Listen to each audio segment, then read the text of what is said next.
શંકરો મુખ કમલથી વહેતી રમણ સરસ્વતી ગણધર તણી વિશાળ પ્રજ્ઞા સૂત્ર રૂપે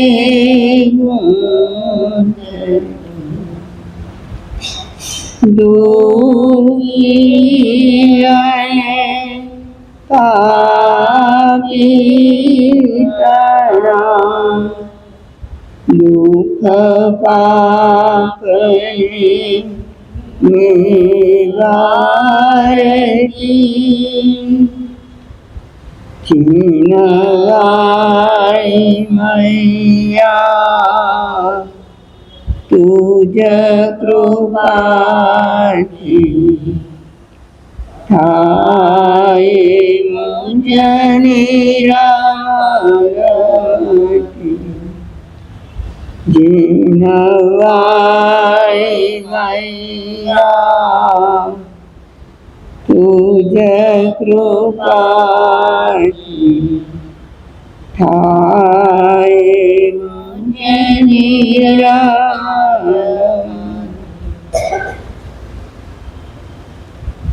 અનંત જ્ઞાની અનંત દર્શની ત્રિલોકીના તીર્થંકર પરમાત્મા શ્રમણ ભગવાન મહાવીર સ્વામીના શ્રી ચરણોમાં આપણી સૌની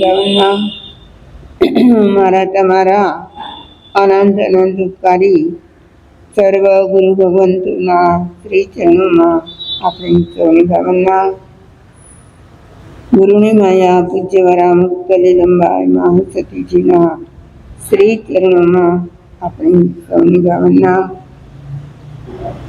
અનંત જ્ઞાની પરમાત્માએ જગતના સર્વ જીવોના આત્મકલ્યાણ માટે આગમોની નિરૂપણા કરી। આગમના પ્રત્યેક શબ્દમાં જ્ઞાનીઓએ અનંત અનંત ભાવો કર્યા। જે જ્ઞાની પુરુષો થઈ ગયા એમણે આખા એ જગતનું બારીકાઈથી નિરીક્ષણ કરીને એ જગતથી અલિપ્ત થવાનો પ્રયાસ કર્યો અને મારો કે તમારો આત્મા અલિપ્ત થવાને બદલે એમાં વધારે ને વધારે લેપાતો જાય છે। જ્ઞાનીઓ કહે છે કે જે જગતના આત્માઓ આ સંસારથી મુક્ત થવા ઈચ્છતા હોય એમણે સાંસારિક માયાને ક્રમશઃ ધીમે ધીમે છોડવી જોઈએ અને જો એ માયા ના છૂટે ઉલટાના માયાના બંધનમાં વધારે વધારે વધારે બંધાતા જઈએ તો મારો કે તમારો મોક્ષ ક્યારે થાય? આજે દુનિયાવી દ્રષ્ટિએ આ મહાવીર નિર્વાણ કલ્યાણકના જે દિવસો ચાલી રહ્યા છે એમાં ચતુર્દશીનો દિવસ છે। આજની આ 14ને દુનિયાના લોકો તો શું કહે? કાળી 14। કાળી શું કામ? આજની 14 એ કાળી શા માટે હોય? મેલી વિદ્યાના સાધકો આજના દિને સ્મશાનમાં જઈને પણ મેલી વિદ્યાઓની સાધના કરી। વિદ્યા ક્યારેય મેલી હોય ખરી? જે વિદ્યા છે એને કહેવામાં આવ્યું કે આ મેલી વિદ્યા છે। મતલબ કે એ વિદ્યા સાધનારાના મન મેલા છે. શું છે? અરે એમનો ઉદ્દેશ પણ મેલો છે. મેલી વિદ્યાની સાધના કરીને એ શું કરવાના હોય? બીજાને હેરાન પરેશાન કરવાના. એટલે મુરાદ મનની કેવી છે? અન્યને તકલીફ આપવાની, અન્યને હેરાન કરવાના. અને આ મેલા મન વિના થઈ શકે નહીં. મેલું મન હોય તો એમને કોઈનું સારું ના ગમે. શું ગમે? બીજા હેરાન થાય, પરેશાન થાય, દુઃખી થાય, એમાં એને રાજીપો લાગતો હોય. તો આ મેલી વિદ્યાની સાધના કરનારા સાધકોની અપેક્ષાએ આજની આ 14 કેવી છે? કાળી 14 છે. આજે અમારા બહેનો, હવે તો ખબર નથી, પહેલાના રિવાજ પ્રમાણે સવારના ઉઠે, પોતાના ઘરમાં ઝાડુ કાઢે અને તે દિવસે ચૂંપડીને બદલે થાળીમાં એ કચરો ભેગો કરે. શેમાં? અને જ્યારે એ થાળીમાં કચરો ભેગો કરીને બહાર નાખવા માટે જાય, સાથે એક વેલણ પણ લઈ જાય.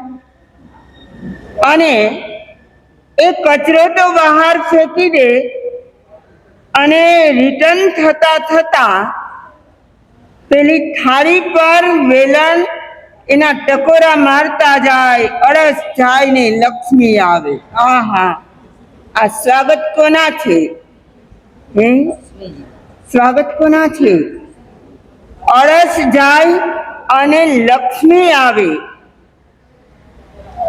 આજની પ્રજાને તો ખબર નથી, પણ અમારા કેટલાક મોટી ઉંમરના બહેનો પણ કહે છે થાળીમાં કચરો ભરવાનો. આવું તો અમે જોયું નથી, સાંભળ્યું નથી. પણ જ્યારે થાળી વગાડવાની વાત આવી ત્યારે બધાના મન ખુશ થઈ ગયા. શા માટે? અળસ જાય ને લક્ષ્મી આવે. કઈ અળસ જાય? આખા ઘરનો કચરો બહાર જાય અને બહારથી લક્ષ્મી ઘરમાં પ્રવેશે. આશય તો આવો જ હોય.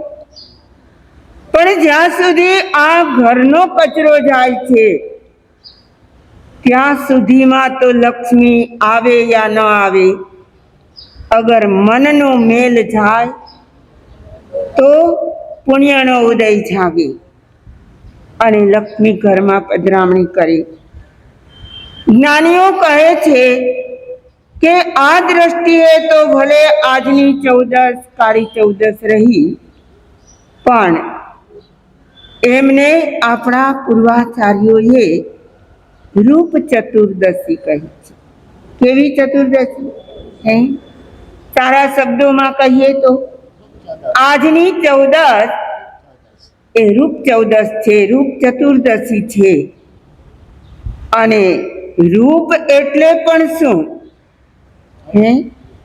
દરેક વ્યક્તિને કંઈ ન કંઈ રૂપ તો મળે છે. રૂપ એટલે બહારી ચામડીનો જે દેખાવ, એનો જે કલર, એને જ્ઞાનીઓ રૂપ કહે છે. અને આ રૂપને જોવા માટે દુનિયાના માનવો શાનો ઉપયોગ કરે? અરીસાનો. અમારા હિન્દુબેન કહે છે અરીસાનો ઉપયોગ કરે. તમે ઘરમાંથી બહાર નીકળો, છેલ્લે કોને મળવા જાઓ? મળીને આવ્યા કે નહીં? ઘરમાં કબાટની અંદર મોટા મોટા અરીસાઓ રાખ્યા હોય અને એ જોઈને આવવાનું થાય. તો દુનિયાના લોકોએ પોતાના શરીરનો વર્ણ એટલે રૂપ પણ ઘણી વાર જોયું. કેટલી વાર જોયું હશે? દિવસમાં કેટલી વાર? અને હવે તો ઘર પણ બહુ મોટા ના હોય જ્યાં અરીસો હોય એ જ રૂમમાં એક વાર નહીં, 2 વાર નહીં, 5-10 વાર નહીં, એથી પણ વધારે જવું પડે. અને જેટલી વાર જાય ને નજર તો પડે કે ના પડે? હે, તો આવા રૂપ પણ આ જીવે ઘણા જોયા છે. અરે રૂપને જોવા માટે અરીસાઓ ગોઠવી દીધા છે. જ્ઞાની કહે છે કે જીવે આવું જાતનું દર્શન ઘણું કર્યું. કોનું? જાતનું એટલે પોતાના શરીરનું. માત્ર રૂપ જોવા માટે, માત્ર આપણા હાવભાવ જોવા માટે, પહેરેલા વસ્ત્રો કે દાગીના કેવા લાગે છે એ જોવા માટે નહીં. આ બધો જ વ્યવહાર છે. આ બધું વ્યવસ્થિત થઈને નીકળવાનો ભાવ. હા, વ્યવસ્થિત થઈને નીકળવાના ભાવ ન હોય, બીજાને દેખાડવાના ભાવ હોય. કહેવાનો આશય એ છે કે જાતનું દર્શન તો આ જીવે અનેક ભવોમાં કર્યું છે. કદાચ કોઈ સારા ભવોમાં મનુષ્ય જન્મમાં આવ્યા અને જીનેશ્વરો મળ્યા અથવા તો ગુરુજનો મળ્યા તો એમના દર્શન પણ આ જીવે કર્યા જ છે. નથી કર્યા એમ નહીં. જીનેશ્વરની પ્રતિમા જુઓ તો પણ કદાચ મસ્તક ઝૂકી જાય, હાથ જોડાઈ જાય. એટલે જીન દર્શન પણ કર્યું અને નિજ દર્શન પણ કર્યું. કર્યું કે નહીં? તો આ જગતનું દર્શન કરતા કરતા જાતનું દર્શન પણ કર્યું અને જીન દર્શન કરતા કરતા હે જીવ હવે તું નિજ દર્શન કરી લે. શું કરી લે? નિજ દર્શન એટલે પોતાના આત્માના સ્વરૂપને જોવું. શું કરવું? તમે કહો, બતાવો ક્યાં છે આત્મા? હે, આત્મા બતાવવાની ચીજ છે? હે, પેલા નાનકડા એવા કાવ્યમાં, બાળકોને ભણાવવાના કાવ્યમાં એક સરસ મજાની વાત છે. મને બતાવો આત્મા કેવો હશે. બોલો, મને બતાવો આત્મા કેવો હશે. કેવો હશે ક્યાં રેતો હશે, કેવો હશે ક્યારે તો હશે. મને બતાવો આત્મા કેવો હશે. આહા, કેટલાક સંતો, મહંતો, ભગવંતો અને કેટલીક જ્ઞાની વ્યક્તિઓ આત્મતત્વની વાતો કરે છે અને એ આત્મા કેવો છે એમને સમજાવવા માટેના લાખ પ્રયાસ કરે, પણ આખર આત્મા અરૂપી છે. કેવો છે? એમાં વર્ણ નથી, એમાં ગંધ નથી, એમાં રસ નથી, એમાં સ્પર્શ નથી. કઈ રીતે બતાવાય? કારણ કે જોનારા બધા પાસે ઇન્દ્રિયો છે. શું છે? અને ઇન્દ્રિયોના વિષયથી બતાવો તો એમને સમજાય કે આત્મા રૂપાળો છે કે કાળો છે, આત્મામાં સુગંધ છે કે દુર્ગંધ છે. આવું તો કઈ એમાં છે જ નહીં. તો પછી આત્માના સ્વરૂપને નિહાળવું કેવી રીતે? કેટલાક સંતો, મહંતો, ભગવંતો કહી ગયા છે કે આજની આ ચતુર્દશી એ માત્ર રૂપ ચતુર્દશી નહીં, એને તમે સ્વરૂપ ચતુર્દશી બનાવો. કેવી? સ્વરૂપ ચતુર્દશી એટલે કે આત્માના સ્વરૂપ સુધી પહોંચો. પણ જ્ઞાનીઓ કહે કે સ્વરૂપ તો દેખાતું નથી. અને જો ઇન્દ્રિય ગમ્ય ન હોય એવી વસ્તુને પણ જાણવી હોય તો શેનાથી જણાય? હમણાં અમારી વાંચણીમાં મનઃપર્યગ જ્ઞાનની વાતો આવતી હતી. પ્રત્યક્ષ જ્ઞાન છે, અને જો પ્રત્યક્ષ જ્ઞાનમાં પણ અવધિ અને મનઃપર્યગ જ્ઞાન હોય તો એને મનની પર્યાયો પણ જણાય, પણ આત્માના પ્રદેશો જણાય નહીં. તો એને જાણવા માટે શું જોઈએ? એમના માટે તો કેવળ જ્ઞાન જોઈએ. શું જોઈએ?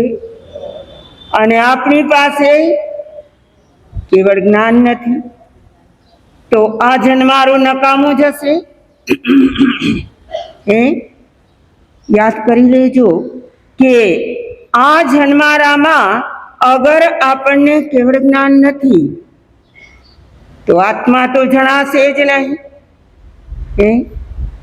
પણ ના, જ્ઞાનીઓ કહે છે જો સમ્યક દર્શન થાય તો પણ આત્માની કંઈક અંશે અનુભૂતિ થાય. શેનાથી થાય? સમ્યક દર્શનથી.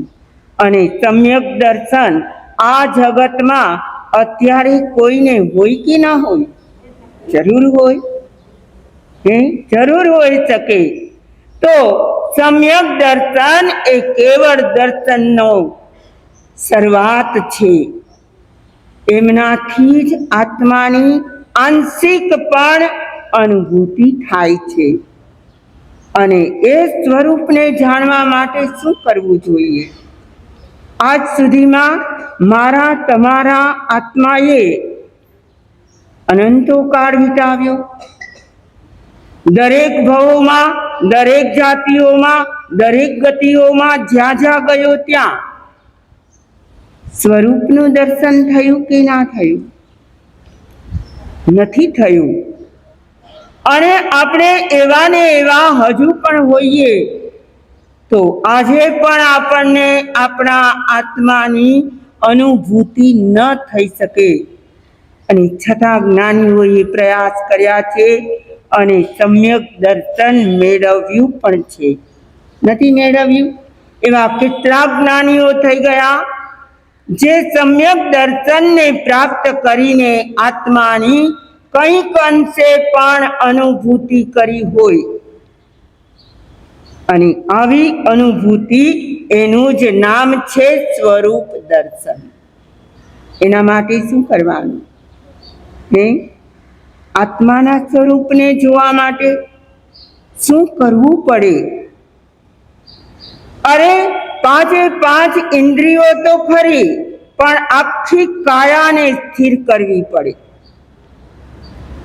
આજના જમાનામાં જેને લોકો મેડિટેશન કહે છે, પૂર્વના આચાર્યો જેને ધ્યાન પદ્ધતિ કહે છે, અને એ કરવા માટેના પણ પ્રોપર સમય હોય છે. શું હોય? સમય હોય છે. અમુક સમયમાં જો ધર્મ ધ્યાન વધારે કરવામાં આવે તો આત્માનું કલ્યાણ જલ્દી થઈ શકે. અત્યારે કલ્યાણક પર્વ ચાલે છે. કયું પર્વ છે? જો દિવસોનો પણ મહિમા હોય છે. શાનો? અત્યારે કદાચ કોઈ નાનો એવો ધર્મ કરે તો પણ પરમાત્માના જે કલ્યાણકો આ દિવસોમાં થયા છે એ દિવસોના કારણે અત્યારનો ધર્મ ઉગી નીકળે.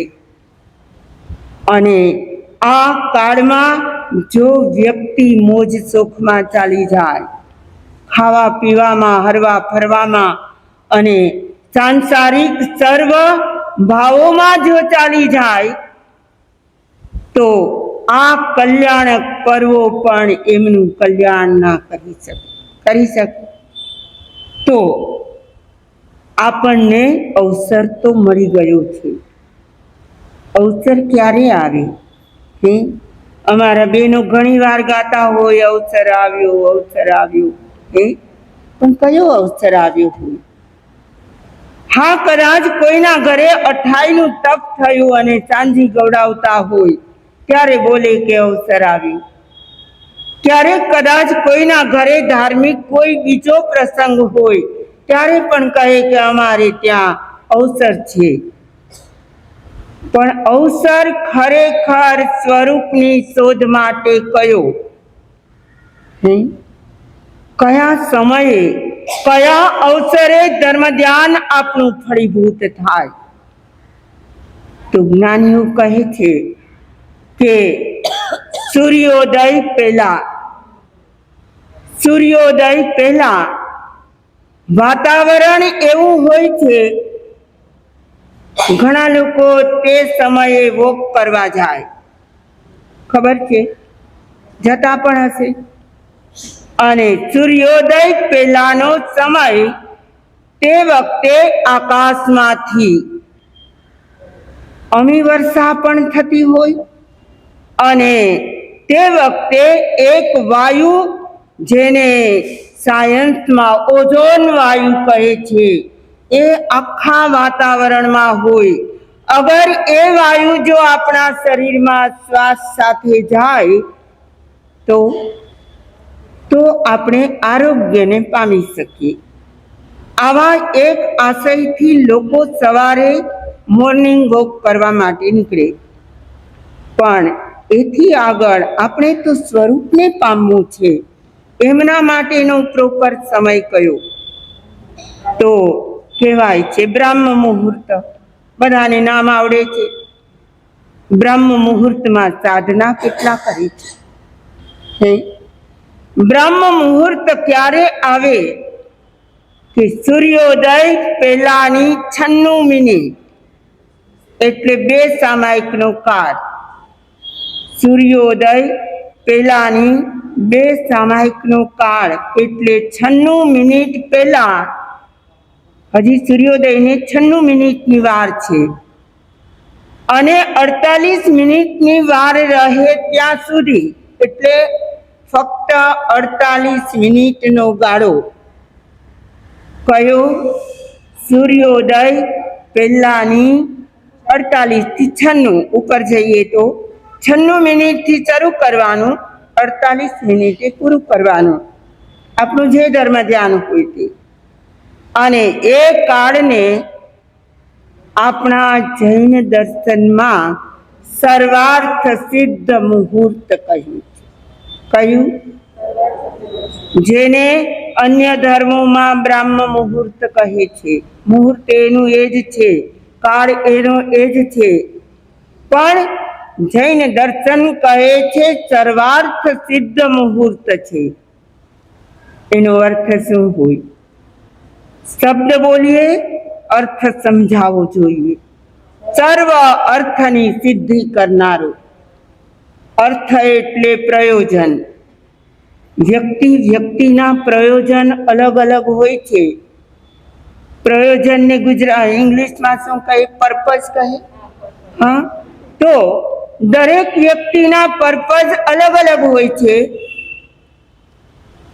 અને સર્વ પર્પઝને જે સિદ્ધ કરી આપે એ સમય છે 48 મિનિટનો સર્વાર્થ સિદ્ધ મુહૂર્ત.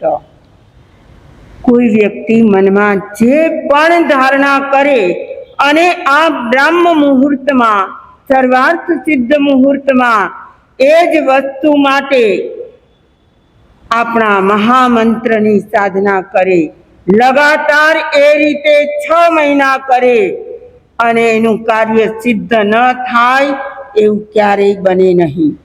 આ આપણા પૂર્વજો કહી ગયા છે. તો મારે એ કહેવું છે કે અવસર ક્યારે ક્યારે આવે? કયો અવસર જોયો તમે? એકમાત્ર સર્વાર્થ સિદ્ધ મુહૂર્ત, 48 મિનિટનો ગાળો. હજી એથી આગળ જોઈએ તો દર 48 મિનિટે 48 મિનિટ આખા દિવસમાં કેટલા ગાળા હોય? 30 હોય. 30 મુહૂર્ત કહીએ જેને. 30 મુહૂર્તનો એક રાત્રિ દિવસ થાય. તો તો 48 મિનિટના 30 ગાળાઓ છે, 30 વિભાગ છે. એમાં એક વિભાગ પૂર્ણ થાય અને બીજો વિભાગ જેવો શરૂ થાય ત્યારે પણ અવસર આવે છે. ત્યારે આવે 48 મિનિટના ગાળા વચ્ચે સૂર્યોદયથી શરૂ કરો 48 મિનિટ, ફરી 48 મિનિટ, એમ કરતા કરતા એને આપણે જાણી કેવી રીતે શકીએ? તો કહે છે કે માનવ શરીરના શ્વાસોશ્વાસ લેવા માટેના અમુક અવયવો છે. જેમ કે નાક દ્વારા આપણે શ્વાસ લઈએ. ક્યારેક કોઈનું નાક બંધાયેલું હોય તો મોઢા દ્વારા પણ લેતા હોય, પણ મુખ્ય સાધન શું છે? નાક છે. અને એમાં પણ 2 સ્વર છે, ચંદ્ર સ્વર છે અને સૂર્ય સ્વર છે. જો ડાબી બાજુથી શ્વાસ ચાલતો હોય તો એ ચંદ્ર સ્વર છે, અને જમણી સાઈડથી ચાલતો હોય તો એ સૂર્ય સ્વર છે. બેમાંથી સારો કયો? બેમાંથી સારો કયો? હા, બંને સારા છે. સારા નરસાની તો વાત નથી કરવી, પણ એક સ્વર જ્યારે પૂર્ણ થાય કુદરતી રીતે, સ્વાભાવિક રીતે, એક સ્વર જ્યારે પૂર્ણ થાય અને બીજો સ્વર શરૂ થવાનો હોય ત્યારે વચ્ચેનો એક સમય એવો હોય જ્યારે બંને સ્વર ચાલે. એક જ સમય આપણે પકડી ના શકીએ, કારણ કે આપણી હજી દ્રષ્ટિમાં એટલી સૂક્ષ્મતા આવી નથી. કોણ પકડી શકે? જે સતત ધ્યાન સાધના કરતા હોય. આપણે તો 5 કલાક તો માંડ બેસી શકતા હોઈએ. 48 મિનિટ જાય જ નહીં તો શું ખબર પડે કે હવે સ્વર બદલાયો અને હવે અત્યારે વર્તમાને 2 સ્વર સાથે ચાલે છે. પણ કલાકોના કલાકો જે ધ્યાનમાં વિતાવતા હોય આવા સાધક આત્માઓ શું કરે? એ સ્વરને પકડી શકે. અને તે વખતે જ્યારે બંને સ્વર ચાલતા હોય એને કહેવાય સુષુમ્ના સ્વર ચાલે છે. સુષુમ્ના. અને આ સુષુમ્ના સ્વર વખતે મનમાં જે સંકલ્પ હોય તત્કાલ સિદ્ધ થાય. પણ એમને પકડવા માટે શું કરવું પડે? શું કરવું પડે? કેટલી વાર બેસવું પડે? અરે એકવાર બેસો તો કામ થઈ જાય આપણો? ના, તે વખતે જ આપણે ગેરહાજર હોઈએ. ગેરહાજર સમજી ગયા? આપણે મન ક્યાંક બીજે ચલિત થયું હોય, સ્વરને જોવામાં રહ્યા હોઈએ અને તે છતાંય 2 સ્વર એક સમય માટે ચાલે. આટલી સૂક્ષ્મતા અવસરની છે. સાની? અવસરની સૂક્ષ્મતા આટલી છે. અને એમાં આપણે આત્મ સ્વરૂપને નિહાળવાનું છે. જુઓ, આપણને અવસર ક્યારે ક્યારે મળ્યા? એક તો બ્રહ્મ મુહૂર્તમાં મળ્યો. તમે કહો એ હજી રિઝનેબલ લાગે છે. લાગે ને કે 48 મિનિટની વાર છે સૂર્યોદયની, અને અમે બરાબર ધ્યાનસ્થ થઈ જઈએ અને 48 મિનિટ બાકી રહે ત્યારે ધ્યાન પાડીએ. તમારી પાસે તો ટાઈમર હોય, આ તે ઘણા સાધનો હોય. 48 મિનિટ થઈ ગઈ એની તમને જાણ પણ થઈ જાય, એલાર્મ મૂકી દો. પણ જ્ઞાની કહે છે 48 મિનિટ માત્ર બેસવાથી આપણને સુષુમ્ના સ્વર સમજાશે ખરો?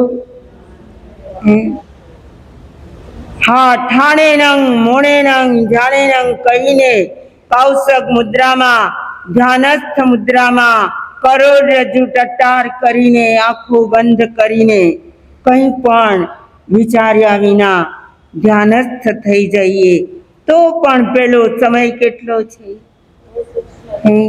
એકદમ બારીક છે, સૂક્ષ્મ છે. અને એ સૂક્ષ્મ સમયમાં જે વ્યક્તિ પોતાનો આત્માનો ભાવ પરોવી દે, જે સોયમાં દોરો પરોવતા હોય ને એને ખબર હશે કેટલી વાર એ પ્રયાસ કરે તો પણ ન જાય અને પછી એ છિદ્રમાં દોરો પરોવાય. પણ આ તો સમયનું ચક્ર છે. શું છે? અને એમાં એક જ સમય મળે છે. આંખના એક પલકારામાં તો અસંખ્યાતા સમયો પસાર થઈ જાય. એમાંનો એક સમય આપણા જેવા છદ્મસ્થને જણાય કે નહીં? અને તે છતાંય આપણે પ્રયાસ કરવો જ પડશે. સ્વરૂપની વાતો કરીએ છીએ, સ્વરૂપને પામવું છે અને આપણા આત્માનો સ્વભાવ પ્રગટ કરવો છે. આપણે તો કેટલા ક્ષુદ્ર લાગીએ છીએ. આ વાતો કરતા કરતા મને પણ લાગે કે આપણે પણ હજુ ઉપર ઉપર છપછપિયા કરીએ છીએ. શું કરીએ છીએ? હા, એવો અભિનય જરૂર કરીએ છીએ. અભિનય સમજો છો? કોને કહેવાય?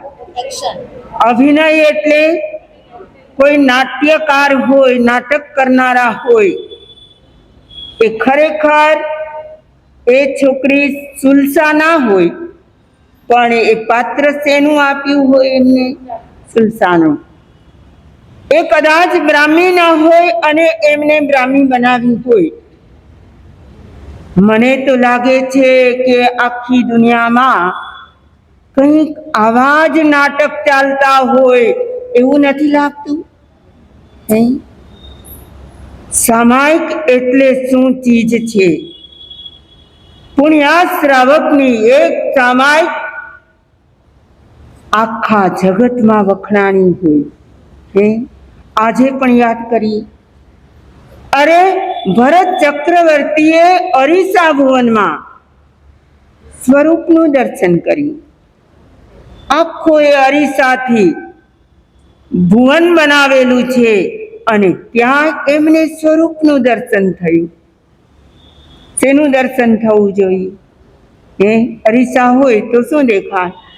પોતાનું જાત દેખાય, જાતનું દર્શન થાય, પોતાના રૂપનું દર્શન થાય, પોતાના વસ્ત્રોનું દર્શન થાય, એમણે પહેરેલા દાગીનાઓનું દર્શન થાય.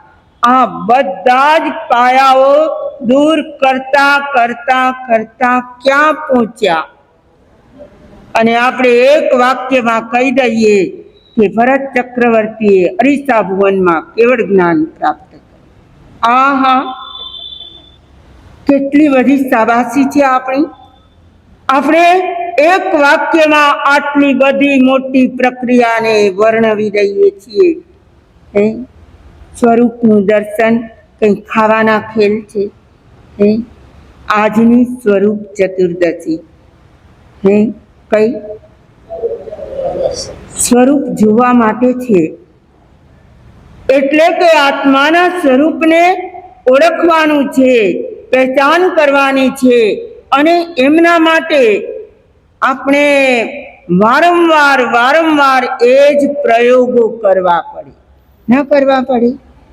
એક નાની બાળકી હોય એને તમારે રોટલી વણતા શીખવાડવી હોય, હવેની માતાઓ શીખવાડતી પણ નથી, પણ એના ઘરે જઈને શીખશે. આહા, તો રોટલી શીખવાડવા માટે એને કેટલી વાર બેસાડવી પડે?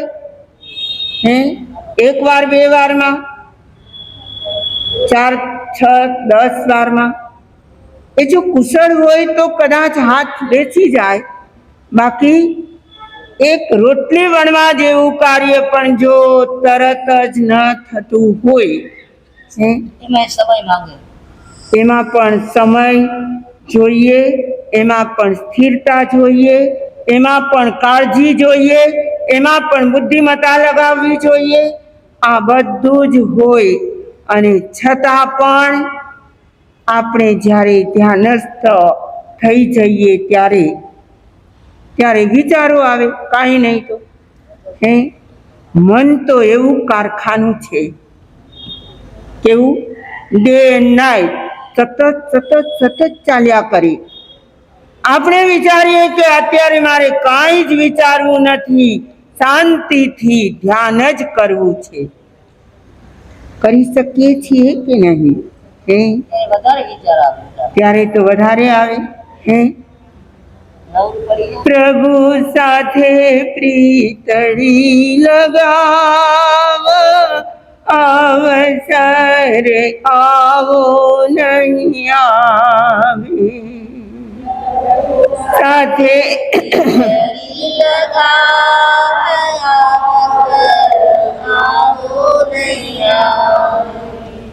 મિથ્યા તે લાડે તારા મનને મનાવ્યા, મિથ્યા તે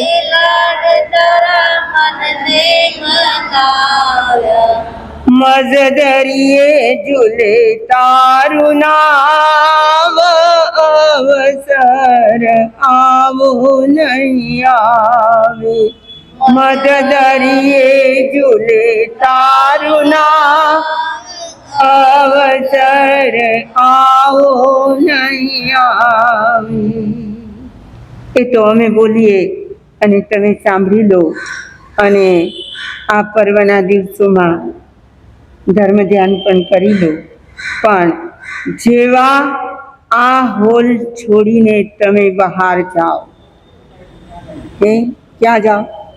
આ હોલ છોડો, બહારની પરચાળના પગથિયા ઉતરો, પછી કેવું સ્વરૂપ અને શું વાત!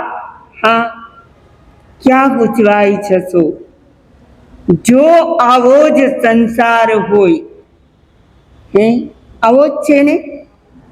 હૈયે હાથ મૂકીને કહેજો, કબૂલાત કરજો કે આપણો સંસાર કેવો છે.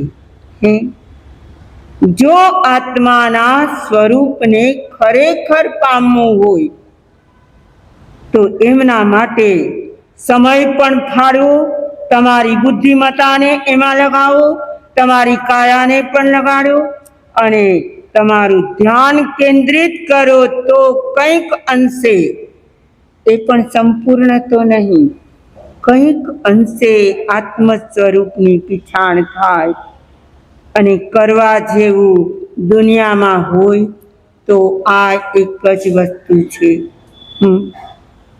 અને જે મહાપુરુષો સ્વરૂપ માટે પોતાના મન વચન કાયાને લગાવ્યા છે, થાણે નંગ મોણે નંગ જાણે નંગ કહીને બેસી ગયા છે, ઊભા રહી ગયા છે. ભગવાન મહાવીર સ્વામી દિવસોના દિવસો સુધી,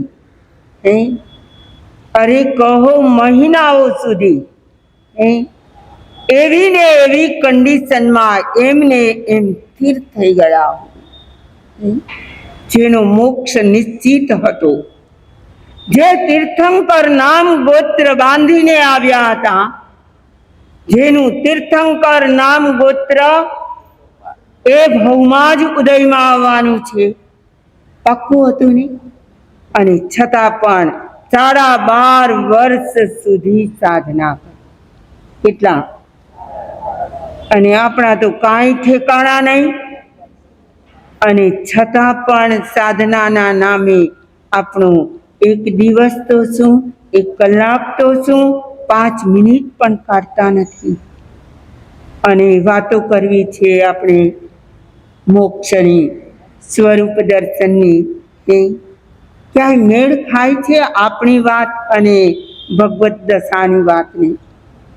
તો આજે સ્વરૂપ ચતુર્દશીનો દિવસ મારા અને તમારા આત્માને સજાગ કરે છે કે આખા દિવસમાં કેટલી વાર અવસર મળે છે.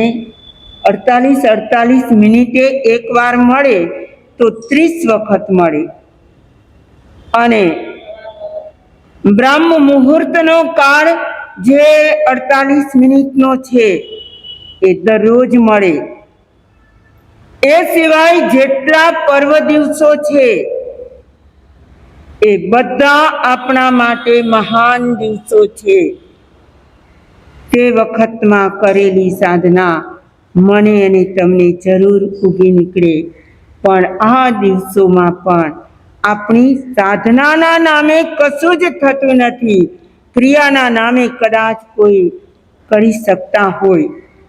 સાધના અને ક્રિયામાં ફરક છે કે નથી?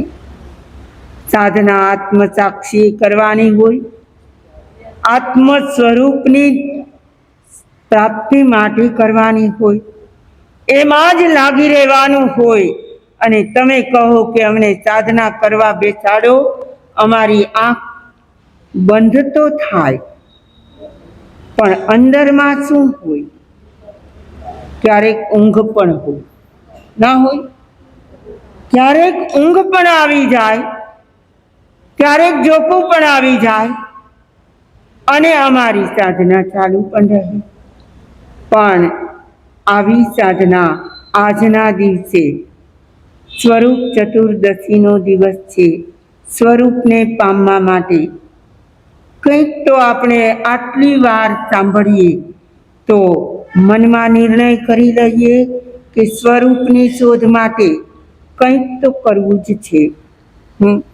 બાકી મનના સંકલ્પ અને વિકલ્પના ઝાડા તો આપણને સ્વરૂપ સુધી પહોંચવા દે તેવા જ નથી. તમને ખબર છે સંકલ્પ કોને કહેવાય, વિકલ્પ કોને કહેવાય? સંકલ્પ એટલે શું? દ્રઢ નિર્ણય કરો તે સંકલ્પ. અને વિકલ્પ અન્ય વિચારો આવી જાય તે વિકલ્પ. પણ અમને સાધક ગુરુદેવ વારંવાર કહેતા કે સંકલ્પ અને વિકલ્પ બે સમજાઈ જાય ને તો જીવ નિર્વિકલ્પ દશા સુધી પહોંચે. કઈ દશા? હવે સાંભળી લો કે સંકલ્પ કહેવો કોને? કે જે મારું નથી અને મારું માનવું એનું નામ સંકલ્પ. શું? જે મારું નથી અને મારું માનવું એને કહેવાય સંકલ્પ.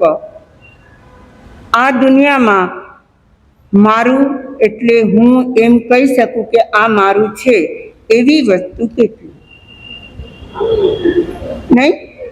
આવી જાઓ ઉપાશ્રયમાં. શું કામ બેઠા છો ઘરે? એકય નહીં, ના પાડે છે બધા. મારું નથી એને શું માનવાનું? અને બધા જ સમજે છે કે ભૌતિક સર્વ ચીજો હીરાની હોય કે સોનાની હોય, તમારી પ્રોપર્ટી હોય કે ગમે તે હોય, પણ એ તમારું ક્યાં સુધી? આપણી આંખો ન મીચાય ત્યાં સુધી આપણે માનીએ કે મારું છે. અને પછી વસ્તુ તો જ્યાં હશે ત્યાં જ રહેશે. અને પ્રયાણ કોને કરવું પડશે? આપણે કરવું પડશે. ઘરમાંથી બહાર કોને નીકળવું પડશે? પહેલી જ વાત છે સંકલ્પ એટલે જે મારું નથી એને મારું માનવું. અને બીજી વાત છે વિકલ્પ એટલે જેને માન્યું કે આ મારું છે, મારું નથી છતાં માન્યું કે આ મારું છે, એને લઈને જીવને મળતા સુખ અને દુઃખ એનું નામ વિકલ્પ. સમજી ગયા? બે વાત સમજાઈ જાય તો આખો આત્મા કેવો છે એ પણ સમજાઈ જાય. બહુ સમજવા જેવી, ચિંતન કરવા જેવી વાતો છે, પણ આપણે હજુ એ વાતને સમજ્યા નથી. જે મારું નથી એને જ મારું માનીએ છીએ. અને એના કારણે સુખી અને દુઃખી થઈએ છીએ. તો આ સંકલ્પ અને વિકલ્પ બે ટળે એટલે જાય.